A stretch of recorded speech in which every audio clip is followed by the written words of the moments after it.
여러분 안녕하십니까? 오승종 변호사입니다.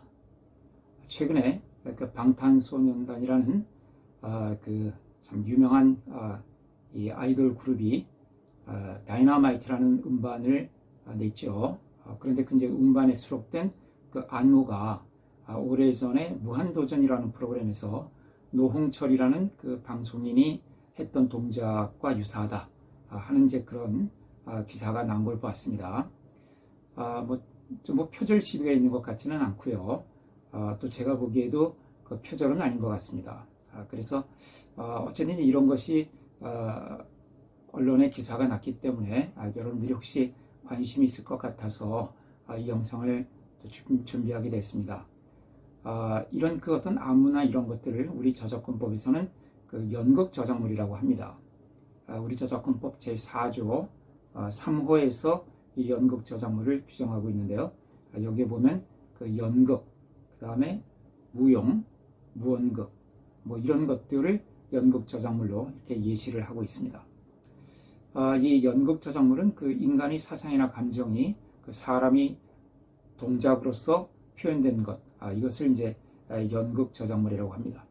그런데 어떤 이런 사람의 동작에 대해서 저작권으로 보호를 해주게 되면은 자칫 그 다른 사람들이 그 어떤 일반적인 행동의 자유를 제한할 수 있기 때문에 저작권법은 그 사소하거나 개별적인 몸짓, 동작에 대해서는 저작물성을 인정하지 않습니다.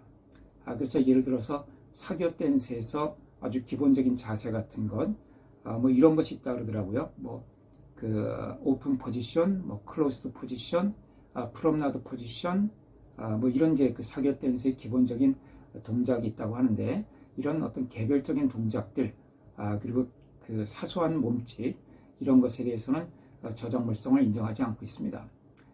그래서 그 노홍철 씨의 그 무한도전에 나왔던 그 동작도 보니까 어떤 전체적으로 안무를 구성한다기보다는 하나의 개별적인 몸짓, 동작에 속하는 것 같아서 그것만 가지고서는 저작권을 주장하기 어렵고 따라서 표절이 되기는 어려운 거 아닌가 하는 뭐 저의 개인적인 생각입니다. 다만 이런 그 개별적인 동작이 그것이 독창성 내지 개별성이 드러나도록 조합되고 연결되고 구성된다면은 그래서 전체적인 하나의 안무를 이루게 된다면은 이것은 또 연극 저작물로 보호를 받을 수가 있습니다. 대표적인 사례가 우리 법원에서 선고했던 그 샤이보이 사건이라는 그 판결이 있습니다. 여기서 보면은 이제 이 샤이보이라는 그 영상을 여러분들도 유튜브에서 검색을 해보시면 금방 찾을 수가 있는데요. 그 4명의 그 여성 그 아이돌 그룹입니다. 그런데 이 그룹이 이렇게 추는 그 댄스를 보면은 전형적인 춤 동작, 그리고 이미 공개된 여러 춤에서 발견되는 그런 특징들과 또 유사한 측면이 있습니다. 그런데 이런 이제 그 이미 기존에 있었던 동작들이라 하더라도 이것이 노래의 전체적인 흐름이라든가 분위기, 가사 진행에 맞게 종합적으로 재구성되면 이것이 저작물로 될 수가 있다. 다시 말하면 그 신체적 동작과 몸짓을 창조적으로 조합해서 배열하게 되면 이것은 연극 저작물이 될 수 있다. 이렇게 법원에서 선고를 했습니다. 이 사건은 제가 뒤에 다시 한번 말씀을 드리도록 하고요. 그래서 어쨌든 그 기본적으로 그 단순 동작이라든가 또는 어떤 개별적인 동작들 이런 것들은 저작물로 보기가 좀 어렵고요. 또 그 외에도 사교 댄스나 미녀 댄스의 어떤 기본적인 동작들, 요가 동작 뭐 이런 것들은 저작물로 보기가 어렵습니다. 그 연극이나 그 뮤지컬, 또 무용 이런 것들이 그 사례가 된 그런 케이스들이 조금 있긴 한데요. 우리 법원에서 보면 무언극, 판토마임이라고 하죠. 대사가 나오지 않는 이제 그런 그 연극 저작물을 인정한 사례가 있는데 대표적인 것이 그 비보이를 사랑한 발레리나라는 사건이 있습니다. 이 비보이를 사랑한 발레리나 무언극인데 이것도 여러분들이 그 유튜브를 검색해 보시면 금방 찾을 수가 있습니다. 아주 그 뭐 비보이들의 그 현란한 그런 그 동작들 이런 것이 아주 잘 표현된 그런 그 무언극입니다. 이것도 그 저작물로 인정이 됐고요. 또 그 다음에 그 유명한 난타라는 그 프로그램이 있죠.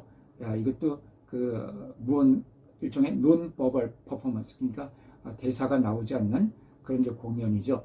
이런 그 난타에 대해서도 어떤 그 구체적인 줄거리와 사건의 구성, 전개, 이런 어떤 스토리적인 요소가 이 난타에 들어있죠. 이제 그런 것을 통해서 이것이 연극 저작물에 성립할 수 있다. 이렇게 판결을 했습니다. 그런데 반드시 이 스토리적인 요소가 있어야만 연극 저작물이 되는 것은 아닙니다. 우리가 흔히 연극 그러면 어떤 스토리가 있어야 되는 거 아니냐 이렇게 생각할 수도 있는데, 어떤 그런 스토리적인 요소가 없는 단순한 무용이나 안무도 연극 저작물이 될 수가 있습니다.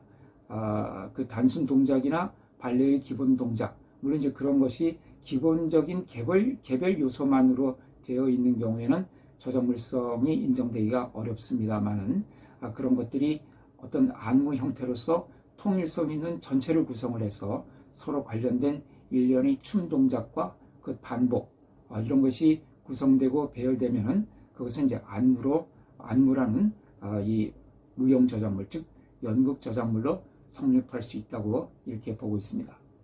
다만 이제 그 단순한 동작 그 자체, 개별적인 동작 그 자체, 그것만 가지고서는 저작물성이 있다고 보기가 어려운 것이죠. 그래서 예를 들어서 그 싸이의 그 강남 스타일이라는 그 노래가 있지 않습니까? 거기서 그 안무 중에서 그 말이 발을 구르는 그런 모습, 이것과 유사한 그 소위 말춤 동작이 있죠. 그 말춤 동작만 분리를 해서 이걸 저작권 등록을 신청하면 아마 거절될 것으로 보입니다. 그러니까 이 강남 스타일 안무 전체가 아니라 그 중에서 그 말 동작, 말이 발 구르는 모습, 그 동작만 하나 똑 떼어서 그걸 저작물로 볼 수 있느냐 한다면 그것은 좀 어렵지 않느냐. 그래서 만약 이 싸이의 그 강남 스타일 전체 안무 중에서 그 말의 동작, 그것만 띄어서 저작권 등록 신청을 하면은 거절될 소지가 높다. 이렇게 보여집니다.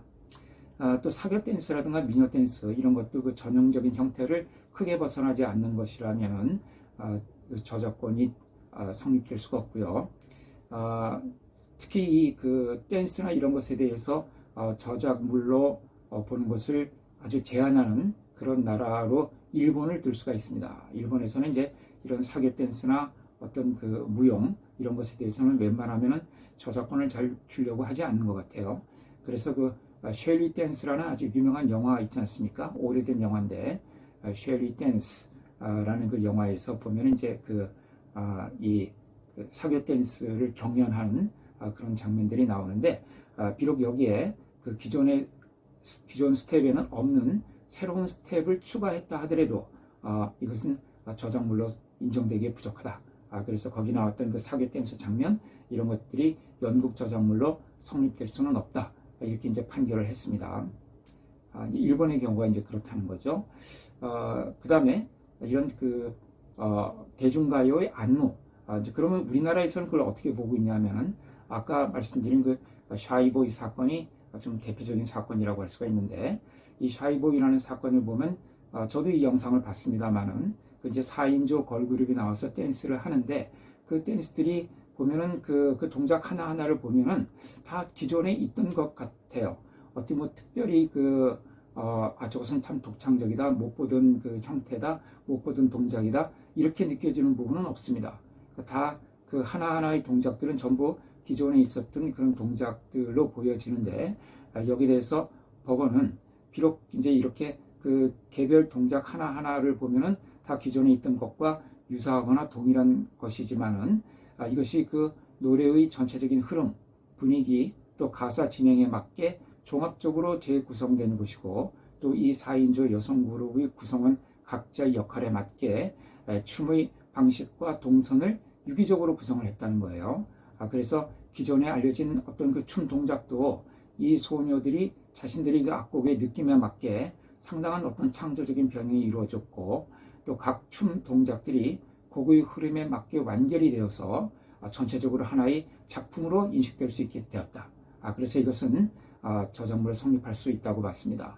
결국 이제 이 판결은 그 동작 하나하나 개별적으로는 보호 대상이 안 되고 저작물로 성립할 수가 없지만은 그것들을 전체적으로 창조적으로 조합 배열했다면은 그 전체가 하나의 이제 저작물이 될 수 있다고 본 사례입니다. 이런 사례가 있었고요. 또 그 다음에 이제 뭐 고전 무용이라든가 이런 전통 무용, 이런 것들은 이제 이미 전승되어 오는 그런 것이기 때문에 누가 특별히 저작권을 주장할 수 있는 것은 아니죠.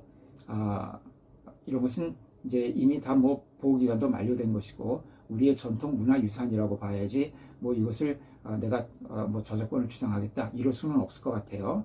그러나 이런 이제 고전 무용이라 하더라도 그것을 그 전통 무용에 기반해서 나름대로의 실질적인 변형을 여기에 가미했다면은 그 경우에는 2차적 저작물로 성립할 수가 있습니다.